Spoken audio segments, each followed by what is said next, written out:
first drops of rain hit my tent as I lay awake, my friend's steady breathing a contrast to my restless thoughts. We'd chosen this remote forest for our annual camping trip, seeking adventure. But as night descended, the woods transformed, casting eerie shadows that danced in the flickering campfire. That's when it began. The subtle shift from an exciting escapade to a creeping nightmare. Earlier that day, we'd hiked through dense trees, laughing and sharing stories.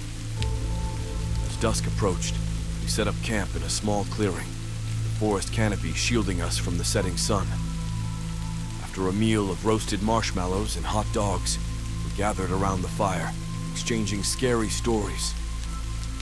Each tale was more spine-chilling than the last, the darkness around us amplifying our fears.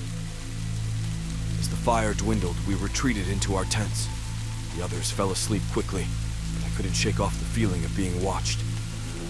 The once soothing sounds of the forest now seemed ominous.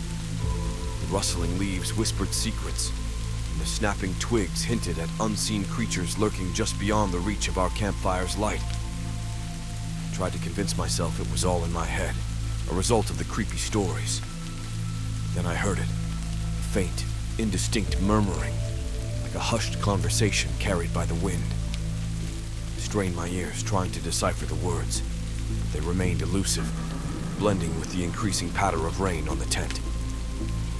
Lying there, my mind raced with horror scenarios. Was someone, or something, out there? I remembered tales of lost hikers and mysterious disappearances in these woods.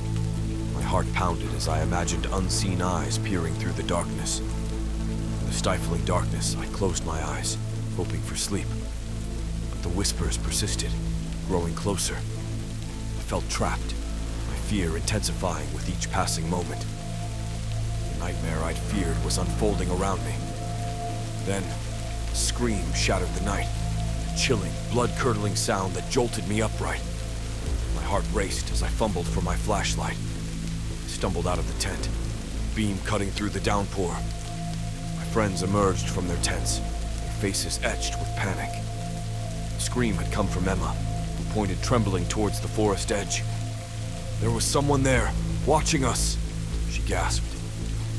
We scanned the trees, the flashlight beams darting through the rain. But there was nothing. Only the relentless downpour and the oppressive darkness. We debated whether to pack up and leave, but the storm made it impossible. Huddling together, we waited for dawn, the rain an unrelenting companion. Every shadow seemed to move, every sound a potential threat. The whispers, now just a memory, seeded a terror that wouldn't abate. Morning finally broke. We packed in silence, the previous night's terror hanging over us. As we trekked back, I couldn't shake the feeling of being watched. Every rustle in the underbrush, every snap of a twig, reignited the fear. It was only when we emerged from the forest that we allowed ourselves to relax. The nightmare was over, or so we thought. Back in civilization, we laughed about our overactive imaginations, attributing our fear to the isolation and the darkness. Though we never spoke of it again, we knew the experience had affected us all. The forest, with its ancient trees and hidden secrets, had shown us a glimpse of a world beyond our understanding. A world where the line between reality and nightmare blurs, leaving us to wonder what truly lies in the heart of the wilderness.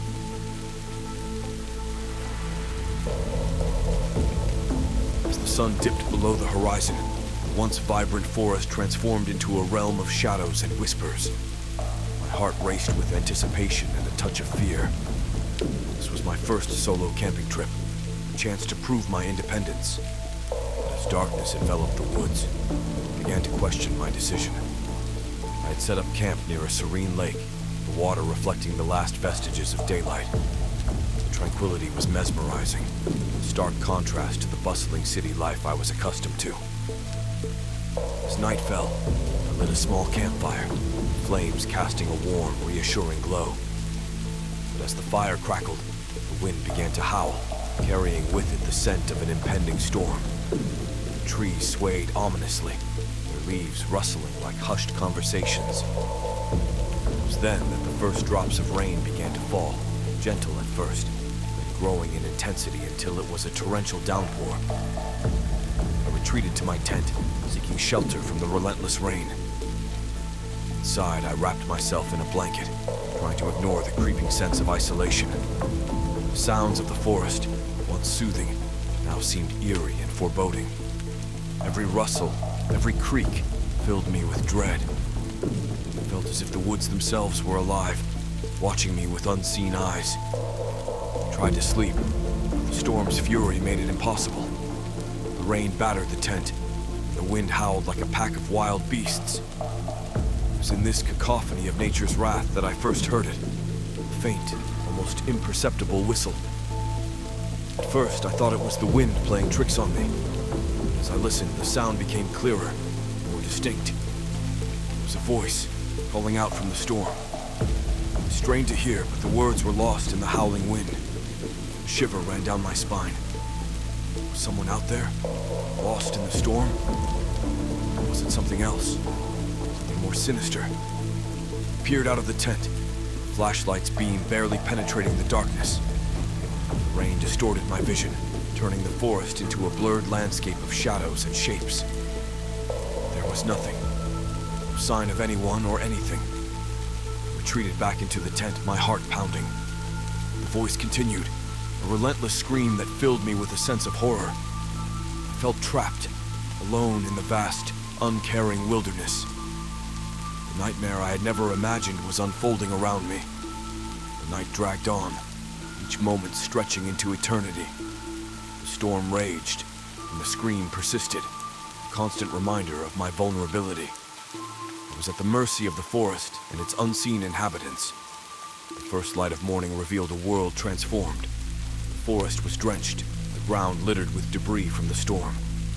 I packed up my camp, eager to leave this place of fear and mystery. As I made my way back, I couldn't shake the feeling that I was being watched. Every sound made me jump, every shadow a potential threat. The forest, once a place of beauty and wonder, had become a landscape of terror. Back home, the experience haunted me. The scream lingered in my mind, a chilling reminder of what I had heard. I questioned whether it had been real, or just a figment of my imagination, a product of fear and isolation. Though I would go camping again, it was a night that would forever linger in my memory, leaving me to wonder what truly happened that night.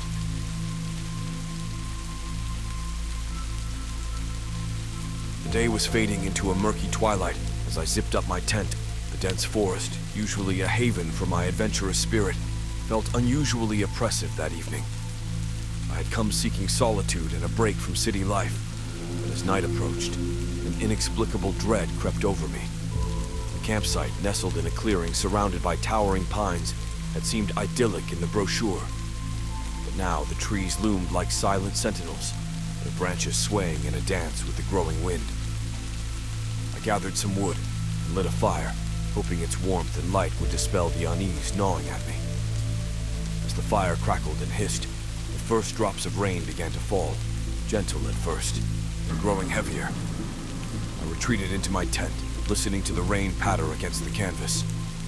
It should have been soothing, but tonight, it sounded like a relentless whisper, a warning. I lay in my sleeping bag, trying to lose myself in a book. The words blurred before my eyes. The forest seemed to close in around me, darkness pressing against the fabric of my tent. It was then I heard it, a sound that turned my blood to ice. A faint, almost imperceptible whistle drifting through the trees. It was a voice, but not like any I had ever heard. It was distorted, as if coming from a great distance. I strained to listen, but the whistle was lost in the rain. I told myself it was just the wind, my imagination. A part of me knew it was something else, something far more sinister. My heart pounded in my chest, and a cold sweat broke out on my forehead. I tried to sleep, but it seemed to grow louder, more insistent. It was as if the forest itself was speaking, its voice a blend of nightmare and reality. My mind raced with thoughts of horror stories, tales of campers who ventured into these woods and never returned. I lay awake for hours, jumping at every sound. The rain hammered on the tent. The wind howled like a pack of wild animals. In the early hours of the morning, I finally drifted into a fitful sleep, filled with dreams of shadowy figures and haunting whispers. In the morning, I emerged from my tent, feeling as if I had been through a battle. The forest was quiet, too quiet.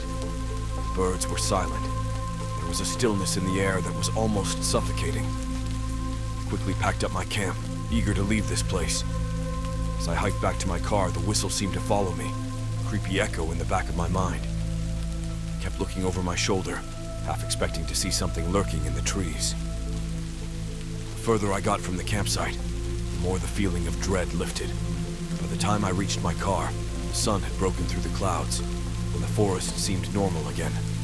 Just trees and birds, and the distant sound of a stream. And even now, back in the safety of my home, I can't shake the memory of that night.